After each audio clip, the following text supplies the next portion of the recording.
Just let me know.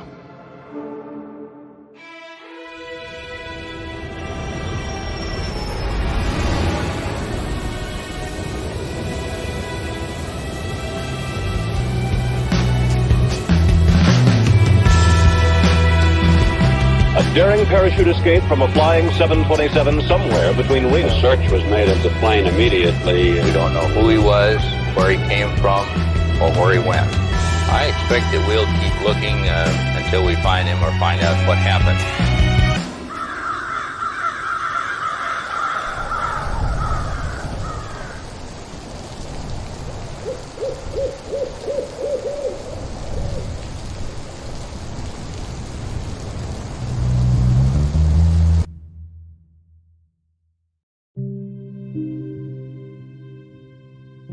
In the afternoon of November 24th, 1971, a middle-aged man carrying a briefcase walked into Portland International Airport and purchased a one-way ticket to Seattle, Washington. The man identified himself as Dan Cooper, and along with 36 other passengers and a crew of 6, he soon boarded Northwest Airlines Flight 305. Once aboard, Cooper made himself comfortable in the middle of the last row of seats on the right side of the cabin. He ordered a drink and had a smoke, because this was the 70s. Once the flight was cleared for departure, Cooper turned around and handed an envelope to flight attendant Florence Schaffner.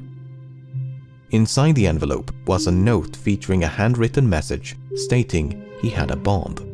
Schaffner reluctantly sat down beside him and glimpsed what appeared to be 8 sticks of dynamite inside his briefcase. Cooper's demands were quite simple. He wanted $200,000 in cash and 4 parachutes. He also demanded a fuel truck to stand ready to refuel the aircraft once they landed in Seattle. Should they fail to comply with his demands, he threatened to, quote, do the job. Once the flight was airborne, Schaffner went to inform the cockpit crew, while another flight attendant by the name of Tina Mucklow remained by Cooper's side.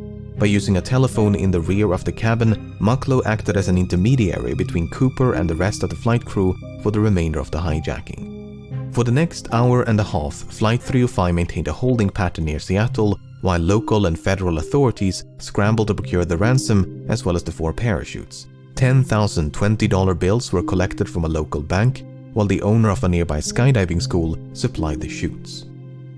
At 5:45 p.m., more than 2 hours past its scheduled arrival, Flight 305 finally touched down in Seattle. By this point, it was well after sunset, and the aircraft was brought to a remote section of the tarmac. Once the flight came to a stop, both the ransom and the parachutes were handed over to Mucklow, who then brought them back aboard. In exchange, Cooper permitted 2 of the flight attendants as well as all the passengers to disembark, many of whom had not yet realized the flight had been hijacked. With the ransom paid and only 4 crew members remaining on board, Cooper told Mucklow to inform the captain that he wanted to fly to Mexico City. They were to fly with the landing gear down, the flaps at 15 degrees and below 10,000 feet. The lights in the cabin were to be switched off, and the aft stairway, which opens from the underbelly of the fuselage, was to remain extended. 2 of Cooper's demands could not be satisfied. First of all, the flight configuration he'd requested would not allow for a non-stop flight to Mexico City. As such, Cooper proposed a refueling stop in Phoenix, Yuma, or Sacramento before they all agreed on Reno, Nevada. Second of all, it was not possible to depart with the ventral staircase extended. Cooper agreed to retract the stairs on the condition that Mucklow remained by his side and taught him how to extend them once the plane was airborne. Parked for nearly 2 hours due to complications with refueling, Flight 305 was back in the air by 7:36 p.m. Less than 5 minutes after takeoff, Cooper told Mucklow to head for the cockpit and that from this point onwards, he was not to be disturbed. The last time she saw Cooper, he was standing in the middle of the aisle as if though he was preparing to jump. Mucklow joined the rest of the crew, locked the cockpit door behind her, and some 3 hours later, Flight 305 safely landed in Reno. Once the flight came to a stop, the crew carefully ventured into the rear of the cabin, but there was no sign of Cooper nor the bomb. The aft stairway had been extended mid-flight and was slightly damaged upon landing. It seemed there was only one explanation for the hijacker's absence. At some point between Seattle and Reno, Cooper had strapped on a parachute, walked down the stairs, and leaped into the dark of night.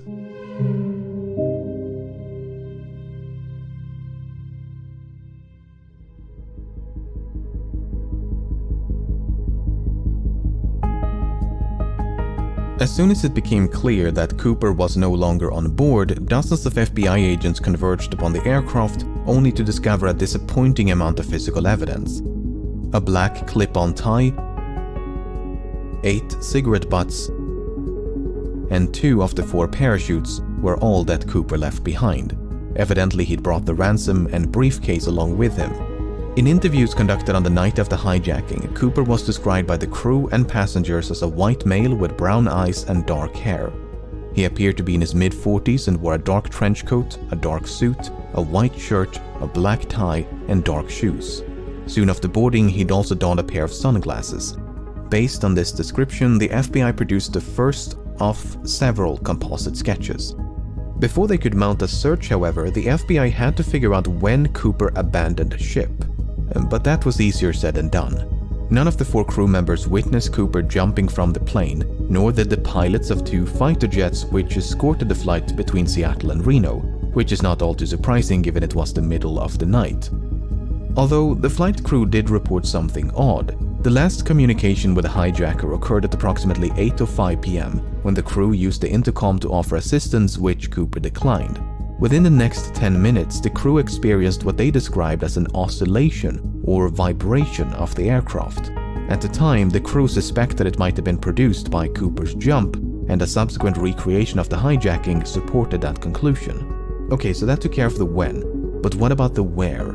While Cooper was very explicit about the flight's configuration and destination, he never specified any kind of route. In fact, Cooper grew so impatient with the slow refueling in Seattle that he dismissed the captain's request to file a flight plan and simply told him to, quote, get the show on the road.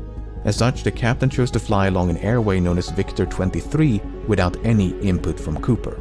By using Victor 23 as a guide, authorities estimated the most probable location of the flight at the approximated time of the jump was about 40 kilometers north of Portland. And so, at the break of dawn, the FBI mounted an impressive search operation using helicopters, airplanes, and ground troops. The problem was, even if the estimated bailout point was accurate, Cooper's eventual landing or drop zone was far more difficult to pinpoint. The loosely defined search area covered a vast stretch of mountainous wilderness occluded by a dense forest, so it was truly like finding a needle in a haystack. Apart from the difficult terrain, the search was further complicated by low temperatures and inclement weather, which persisted for days. Despite their best efforts, authorities never managed to find a single trace of Cooper, nor the items he brought along with him.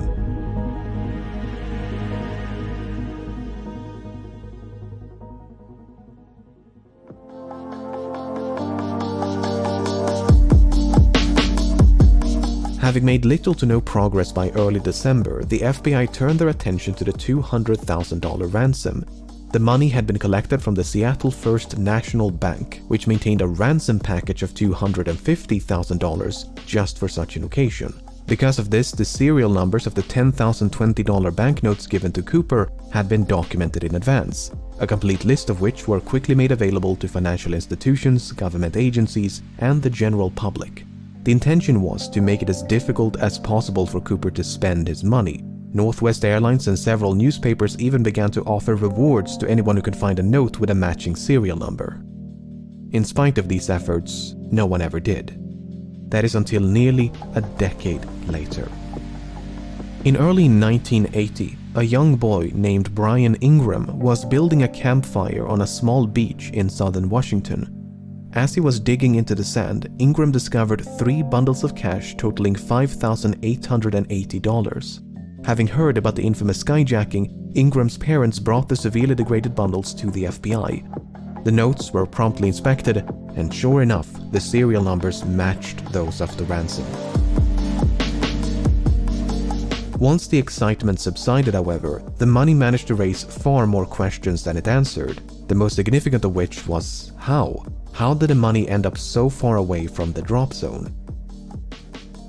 Looking at this map, it might be tempting to think that Cooper simply dropped some of the money, which then fell into the Lewis River. The bundles could then have been carried further downstream by the Columbia River before finally being washed ashore at Tina Bar, which is the name of the beach. Tina Mucklow, Tina Bar. Coincidence? Yeah, coincidence. Anyway, the problem with this idea is that the Columbia River flows in the opposite direction. This has led some, including members of the FBI, to re-evaluate the initial drop zone assessment. For instance, if the drop zone was much further southeast, close to a river called the Washougal River, it is conceivable, albeit improbable, that the money floated all the way down to Tina Bar. Alternatively, the bundles may have simply landed on the beach if the flight path was further to the west. Even so, natural explanations struggle to explain how three independent, potentially free-falling and/or free-floating bundles of cash ended up at the exact same place on the same beach. To complicate matters, sediment from the riverbed was excavated and dumped onto Tina Bar as part of a dredging operation in 1974. And according to one analysis, the money was discovered above this layer of sediment. If true, that would mean the money came to rest at Tina Bar sometime after 1974. But a re-examination of that analysis found that what was believed to be a layer of deposited sediment might actually have been a perfectly natural layer of clay. Not only that, but the sediment was clearly dumped some distance away from where the money was discovered. Furthermore, when Ingram discovered the bundles, the rubber bands which held them together were still intact. This is significant because experiments conducted in 2009 revealed that this brand of rubber bands could not withstand exposure to open air or water for more than a year. So, unless the bundles were somehow protected from the elements, they must have become buried at Tina Bar within a year of the hijacking.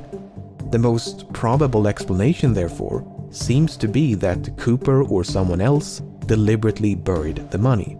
Did Cooper survive and bury the money himself? Did someone else bury the money after stumbling upon Cooper's remains? If there is an explanation which does not require human intervention, it's managed to elude investigators for decades. Suffice it to say, this is a mystery within a mystery. Since Ingram's discovery in 1980, both Tina Bar and the grounds around the Washougal River have been subjected to numerous searches, but to date, there's been no sign of Cooper nor the rest of the money.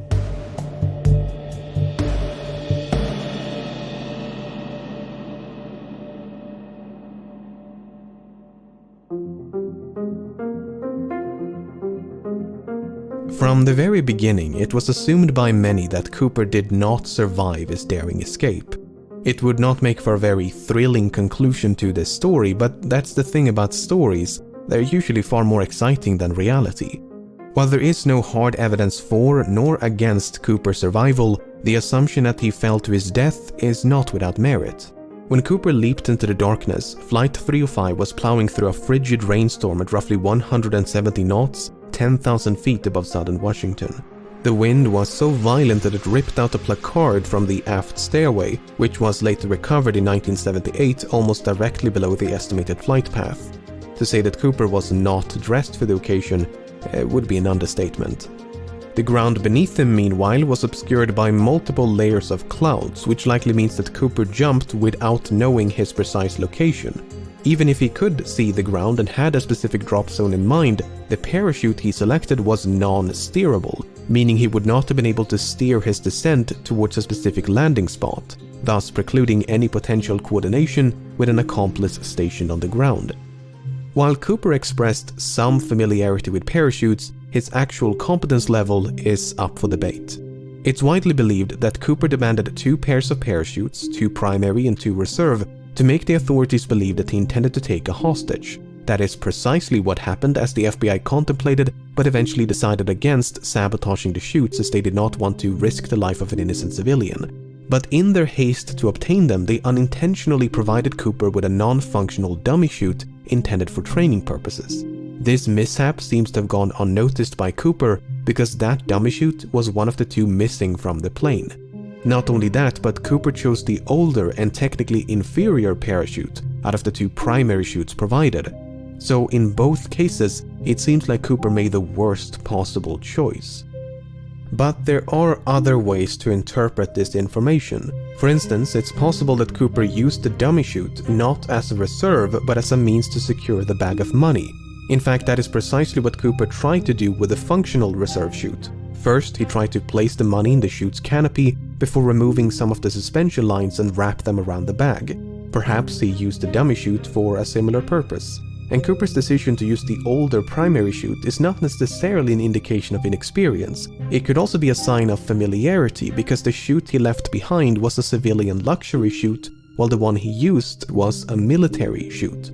The argument is that Cooper might have been trained as, say, a paratrooper, and chose the older military chute because that's the one with which he was most familiar. And there is at least one other reason to suspect that Cooper had a military background. While the flight was in a holding pattern near Seattle, Cooper mentioned that the McCord Air Force Base was only 20 minutes away from the Seattle-Tacoma airport. At the time, that was an accurate assessment and might suggest a military background. Apart from the potential military connections, Cooper may even have had links to the Central Intelligence Agency. You see, the type of aircraft which Cooper chose to hijack, a Boeing 727, was also used by the CIA to covertly drop agents and supplies during the Vietnam War. A task for which the Boeing 727 was uniquely qualified due to its distinctive aft stairway. So it's fairly safe to assume that Cooper chose to hijack a Boeing 727 specifically because it provided a relatively safe means of escape. Whether he learned of this from the CIA or came to that conclusion independently is another question. However, the fact that Cooper chose to hijack a flight operated by Northwest Airlines was apparently random chance. When Tina Mucklow asked Cooper about his motives, he responded, "It's not because I have a grudge towards your airline, it's just because I have a grudge." He further clarified that Flight 305 just happened to be in the right place at the right time. Even so, it's clear that Cooper came prepared. He seemed to know a great deal about aircraft and aviation. He appeared to be familiar with the local terrain. He maintained a low profile to avoid a panic. He covered his eyes with a pair of glasses to conceal his identity. He left very little evidence behind, and he demanded 4 parachutes to force the assumption that he was taking a hostage. He was even cunning enough to reclaim the note which he'd initially given to Florence Schaffner.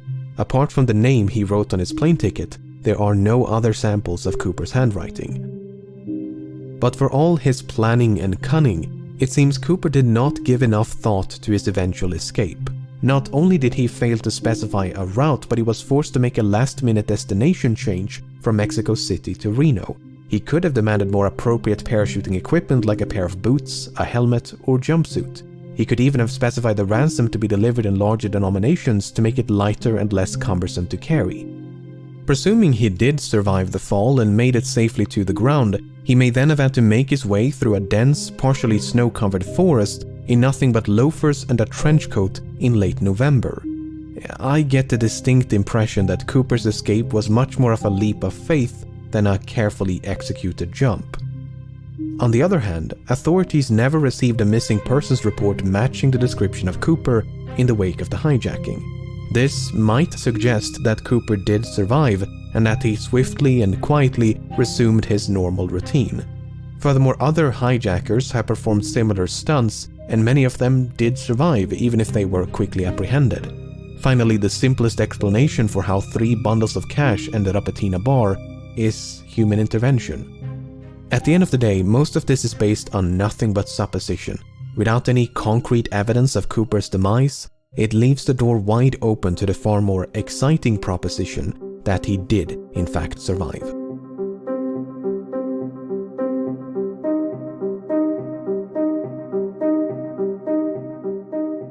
By the time the press got wind of the hijacking, the FBI had already begun to investigate a few potential suspects. Among them was a man in Portland with initials D.B. and surname Cooper. This Cooper was quickly eliminated as a suspect, but due to a mix-up by the press, the name Dan Cooper was confused for D.B. Cooper, and the rest is history. While Dan Cooper is most likely a pseudonym, there is a comic book series of the same name. The comic is written in French and centers around a Canadian pilot named Dan Cooper. While the comic was not translated into English nor sold in the United States before 1971, it was available in Canada, which has a large French-speaking population.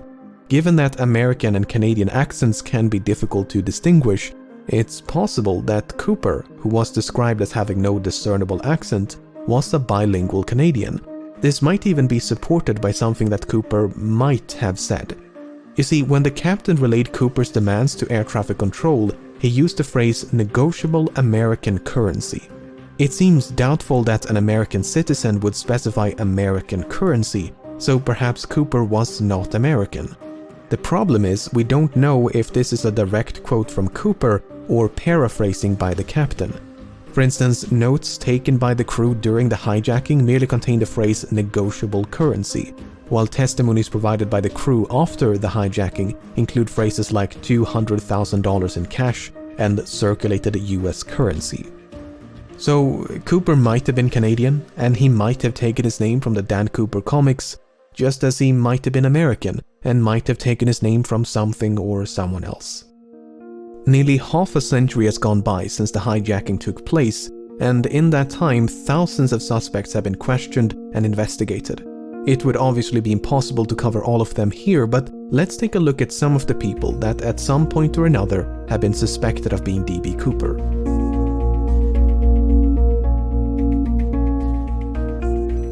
Robert Rackstraw first became a suspect in 1978, and on the surface he seems like a solid candidate. He was a decorated army paratrooper and helicopter pilot. He had experience with explosives.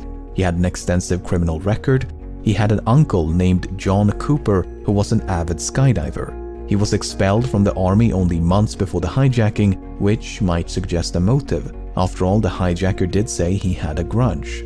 When confronted by journalists and private investigators, Rackstraw would neither confirm nor outright deny that he was D.B. Cooper. Instead, he'd say things like, "I could have been," or "I would not discount myself." On the other hand, Rackstraw had light-colored eyes, which Cooper did not. More significantly, Rackstraw was only 28 years of age at the time of the hijacking. This is well outside the range of ages reported by the crew and passengers, most of whom believed Cooper was in his mid-40s. Kenneth Christensen first became a suspect in 2003 when his brother noticed certain parallels between him and Cooper. Christensen had briefly served as a paratrooper in World War II, and since 1953 he'd worked for Northwest Airlines as both a mechanic and a flight attendant. He was 45 years old at the time of the hijacking. He was left-handed, which Cooper might have been. For instance, Cooper used his left hand to interact with his briefcase, and the clip-on tie he left on board was affixed with a tie clasp applied from the left. Shortly before he died in 1994, Christensen had supposedly told his brother, "There is something you should know, but I cannot tell you." After his passing, his family discovered over $200,000 in his bank accounts. To top it all off, Florence Schaffner stated that photographs of Christensen bore a strong resemblance to Cooper. On the other hand, Christensen did not match the physical description of Cooper. He was both shorter and lighter. While Schaffner did see a strong resemblance, she remarked that Cooper had more hair, and that is supported by the composite sketches. And there was nothing suspicious about the large sums of money which he'd simply earned by selling land. Richard McCoy first became a suspect in 1972 when he hijacked a Boeing 727 and escaped via the aft stairway, much like D.B. Cooper. Because of the significant overlap between the two hijackings, some believe they must have been committed by the same person. McCoy used a fake name, he used a fake hand grenade to threaten the crew, he used handwritten notes to issue his demands. Both McCoy and Cooper used the phrase "no funny stuff" as a warning to the crew. McCoy demanded $500,000 in cash and 4 parachutes. McCoy also bailed out the back of the plane once they passed over his hometown in the state of Utah. Apart from the similar modus operandi, McCoy had also served in the Vietnam War as a demolitions expert and a helicopter pilot. McCoy did actually survive the fall and managed to evade authorities for 2 full days before he was apprehended and sentenced to 45 years in prison. Before his death in 1974, McCoy refused to confirm or deny that he was D.B. Cooper. On the other hand, McCoy was an avid recreational skydiver and even came prepared with a skydiving helmet and jumpsuit. He gave very specific instructions about the flight path. In addition to the fake hand grenade, McCoy also used an unloaded handgun to threaten the crew. He failed to retrieve one of the notes he'd given to a flight attendant. He was only 29 years of age at the time of the hijacking, and all 3 flight attendants were quite certain that McCoy was not Cooper. While there are meaningful parallels between these 2 cases, McCoy might simply have been a copycat who'd read about D.B. Cooper in the news.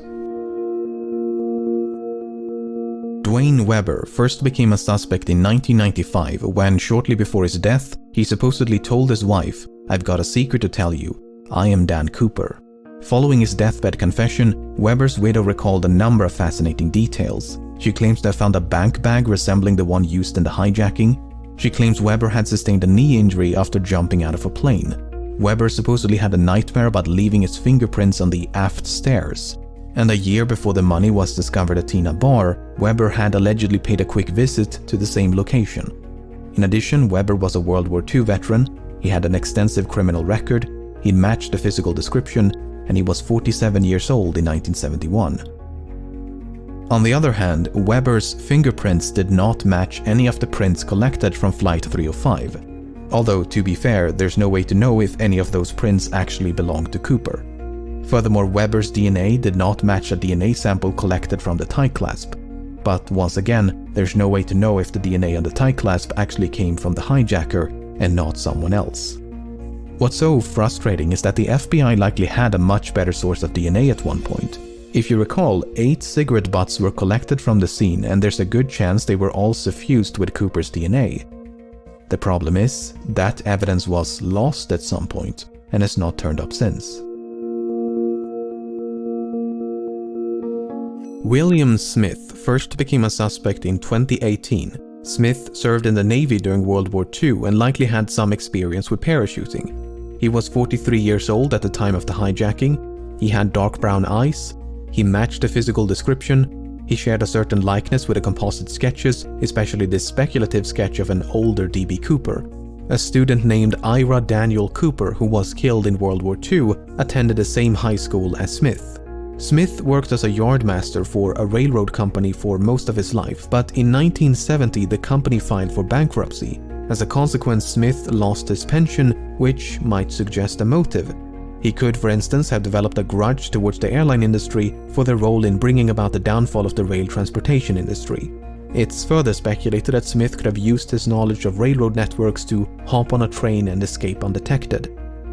On the other hand, Smith spent his entire life in the northeastern United States. Given that the hijacking occurred on the other side of the country and was committed by someone who at least appeared to be familiar with the local terrain, Smith is not the most ideal candidate. However, the fact that Smith worked as a yardmaster is interesting. You see, the tie that Cooper left behind was recently examined using an electron microscope, which uncovered various metallic particles. Some of these particles, especially pure titanium, were quite rare in 1971. This might suggest that Cooper worked as a manager at some sort of chemical or metallurgical facility, or possibly a rail yard.